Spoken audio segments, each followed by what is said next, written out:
വിവിധ മുസ്ലിം പള്ളികളിലെ പെരുന്നാൾ നമസ്കാര ചടങ്ങുകളിൽ നിലമ്പൂർ ഉപതെരഞ്ഞെടുപ്പ് സ്ഥാനാർത്ഥികൾ പങ്കെടുത്തു.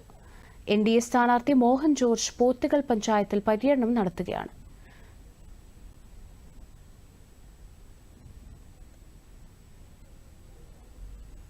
ഈ വാർത്തയുടെ കൂടുതൽ വിവരങ്ങളുമായി VS അനന്തു ചേരുന്നുണ്ട് നിലമ്പൂരിൽ നിന്നും.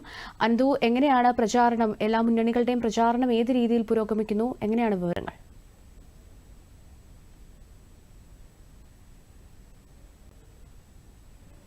ജീന, ഇപ്പോൾ നിലമ്പൂർ ടൗണിലാണുള്ളത്. ഇവിടെ നമുക്ക് ചുറ്റും നോക്കിയാൽ തന്നെ കാണാം, ഏകദേശം തിരക്ക് വളരെ കുറവാണ്. വിജനമായ ഒരു അവസ്ഥയാണ്, ഏറെക്കുറെ വിജനമായ ഒരു അവസ്ഥയാണ് നമുക്കിവിടെ കാണാൻ സാധിക്കുന്നത്. തെരഞ്ഞെടുപ്പിന്റെ ചൂട് പെരുന്നാൾ ദിവസമായി ഇന്നൊരൽപ്പം കുറവാണെന്ന് തന്നെ നമുക്ക് പറയേണ്ടി വരും. രണ്ട് സ്ഥാനാർത്ഥികൾ ഇന്ന് പരസ്യമായ ഒരു വലിയ പ്രചാരണ പരിപാടികളിലേക്ക് കടക്കുന്നില്ല എന്നാണ് നമുക്ക് അറിയുന്നത്. ആര്യാടൻ ഷൌക്കത്തും അതോടൊപ്പം തന്നെ M സ്വരാജും വിപുലമായ പ്രചരണ പരിപാടികളിലേക്ക് കടക്കുന്നത്. അതേസമയം NDA സ്ഥാനാർത്ഥിയായിട്ടുള്ള അഡ്വക്കേറ്റ് മോഹൻ ജോർജ് ഇന്ന് പോത്തുകല്ല് പഞ്ചായത്തിൽ പര്യടനം നടത്തുന്നുണ്ട്. അദ്ദേഹത്തിനൊപ്പം കേന്ദ്രമന്ത്രി ജോർജ് കുര്യനും ഉണ്ട്. രാവിലെ മുതൽ തന്നെ ഈ മണ്ഡലത്തിന്റെ വിവിധ ഭാഗങ്ങളിൽ സ്ഥാനാർത്ഥിക്കൊപ്പം തന്നെ കേന്ദ്രമന്ത്രി ജോർജ് കുര്യൻ ഉണ്ടാകുമെന്നാണ് അറിയിച്ചിട്ടുള്ളത്. അദ്ദേഹം സ്ഥാനാർത്ഥിക്ക് വേണ്ടി വോട്ട് അഭ്യർത്ഥിക്കുന്നുണ്ട്. M സ്വരാജ് ഇന്ന് ഈ മണ്ഡലത്തിലെ വിവിധ പള്ളികൾ സന്ദർശിക്കുന്നുണ്ട്. പെരുന്നാൾ ആയതുകൊണ്ട് തന്നെ വിവിധ പള്ളികൾ സന്ദർശിക്കുന്നുണ്ട്. അതോടൊപ്പം അദ്ദേഹത്തിന്റെ വീടിനടുത്തുള്ള വീടുകളിൽ ഈ പെരുന്നാൾ കൂടാനുള്ള ഒരു ഒരുക്കത്തിലുമാണ് M സ്വരാജ് ഉള്ളത്. ആര്യാടൻ ഷൌക്കത്ത് ഇന്ന് പെരുന്നാൾ ആഘോഷങ്ങളിൽ തന്നെയാണ്.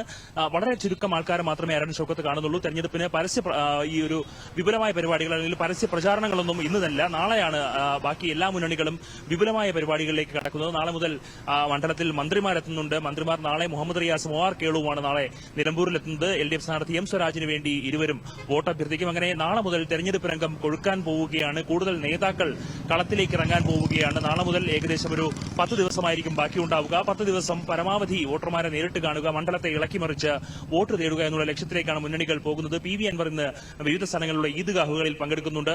അതോടൊപ്പം എടക്കര പഞ്ചായത്തിലുള്ള ഒരു പള്ളിയിൽ ഈദ്ഗാഹിൽ പങ്കെടുക്കുന്നുണ്ട്. അതോടൊപ്പം തന്നെ വിവിധ സ്ഥലങ്ങളിലെത്തി അദ്ദേഹം വോട്ട് അഭ്യർത്ഥിക്കുകയും ചെയ്യുന്നുണ്ട്. എന്തായാലും മണ്ഡലത്തിലെ തെരഞ്ഞെടുപ്പ് ചിത്രം ഇന്നൊരൽപ്പം തണുപ്പ് കുറവാണ്. പെരുന്നാൾ ആയതുകൊണ്ട് പെരുന്നാൾ ആഘോഷങ്ങളിലേക്കാണ് ജനങ്ങൾ കടക്കുന്നത്. തെരഞ്ഞെടുപ്പ് ചൂടിന് അല്പം കുറവുണ്ട്. എന്നാൽ നാളെ മുതൽ വീണ്ടും ശക്തിയാർജിക്കുമെന്നത് തീർച്ചയാണ്. ശരി, വ്യക്തമാണ്. VS അനന്തു ആണ് നിലമ്പൂരിൽ നിന്നുള്ള തിരഞ്ഞെടുപ്പ് വിവരങ്ങൾ നൽകിയത്.